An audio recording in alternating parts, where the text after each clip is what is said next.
It is so amazing how Redmi has made great improvements in the C series over time. This is the Redmi 14C that was released 2 years ago. The design discouraged a lot of potential buyers despite that the phone is very good. Fast forward to September 2024, Redmi released this nice looking 14C. This is a big deal because phones in the C series are the cheapest from Redmi. Dedicating more time for the design is remarkable. Let's take the design aside. These are the main specs of the Redmi 14C. The main camera comes with a 50 megapixel sensor. The highest storage space is 8GB of RAM and 256GB of internal storage. There is also a 128GB storage variant available. Then the battery is a bit different with 5160 mAh capacity and 18-watt charging. It is built on Android 14 with a Helio G81 Ultra processor. Somehow, it feels like the Helio G81 Ultra on this device is a downgrade because the Redmi 13C from last year comes with a Helio G85 processor. But later in this video, I will explain why the Helio G81 Ultra on this device is better than that Helio G85. What everyone should be more concerned about right now is not the design of this phone, but the performance. I feel you should know this because it was an issue with the Redmi 13C. I recommended the 13C based on the design and the fact that the 12C had good performance. A lot of persons bought the 13C based on my recommendation only for them to start complaining about the performance.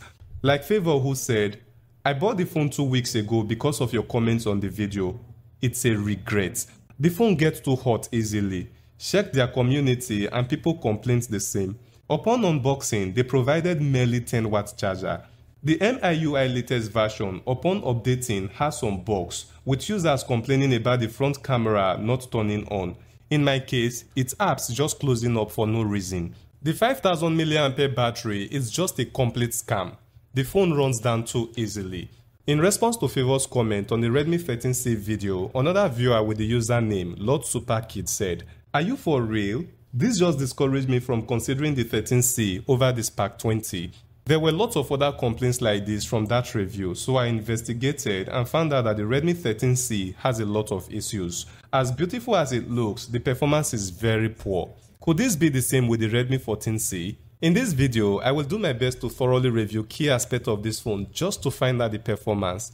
Let me know in the comment if you feel that there is any aspect that I left out. Also take this opportunity to like this video and subscribe to my channel, as this will give me the motivation that I need to keep making videos like this.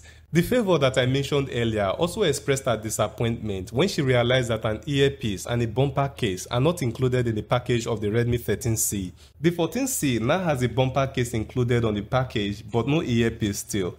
This is everything on the package: the phone, the SIM tray eject pin, some paperwork, the protective cover, a 33-watt charger, and a Type-C charging cable. There's a little confusion here. On the packaging box, there's a 33-watt charger. On the website, Xiaomi claimed that the charger is a 18-watt charger. Then they also stated in the website that there's no charging brick or a charger included in the packaging box. What's going on? Maybe someone needs to be fired.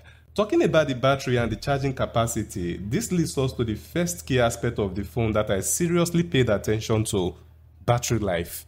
The problem with the Redmi 13C battery is not that it drains faster when in use. Even in idle mode, the battery drains faster than normal.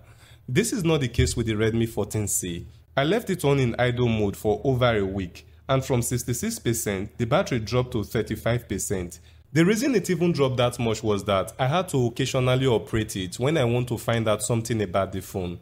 Regarding the charging performance, the rate at which this device charges is similar to an 18-watt charging speed. This phone may not support 33-watt charging, but the rate at which it charges is very fast. Even cooler is something similar to the dynamic bar when charging the phone. See how the charging indicator takes the upper part of the screen and blends with the display. On the aspect of battery life, this phone is a go. The next aspect I paid attention to is the performance. Xiaomi decided to use the Helio G81 Ultra on this device.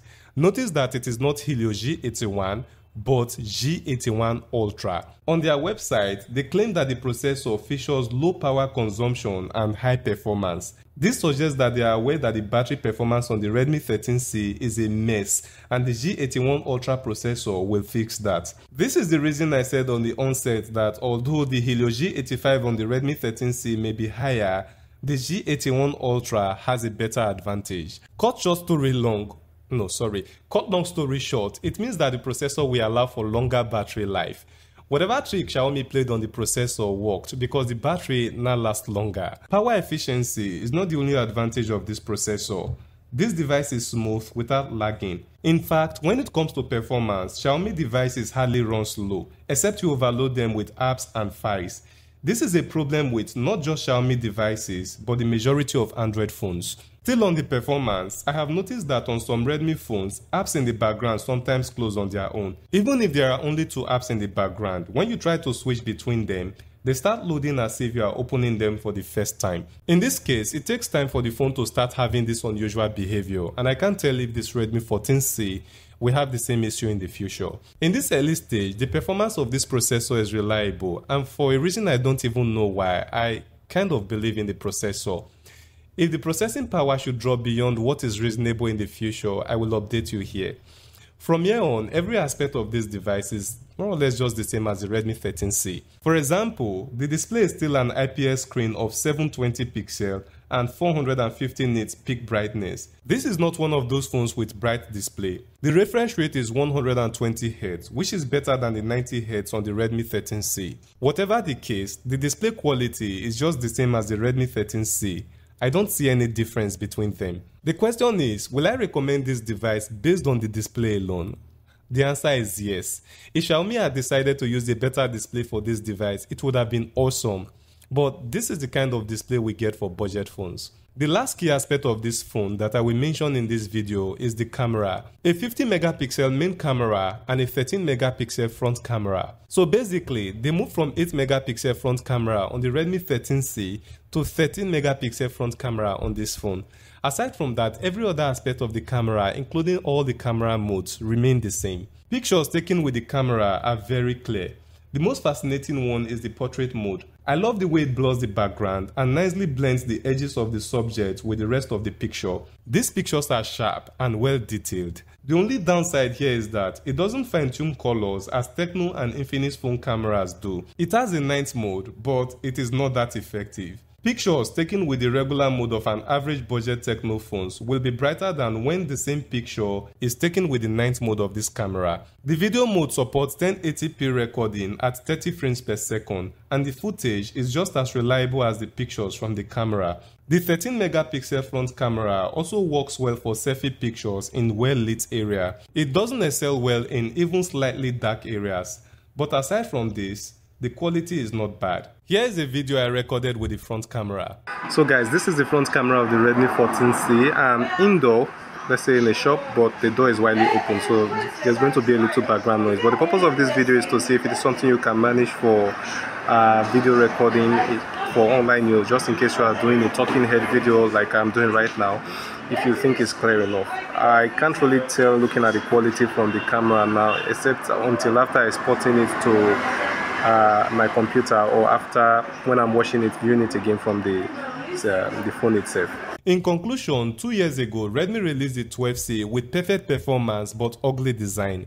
Last year, they released the 13C with perfect design but messed up performance. This year, they released the 14C, which is a blend of good design and performance. Next year, what will the 15C look like?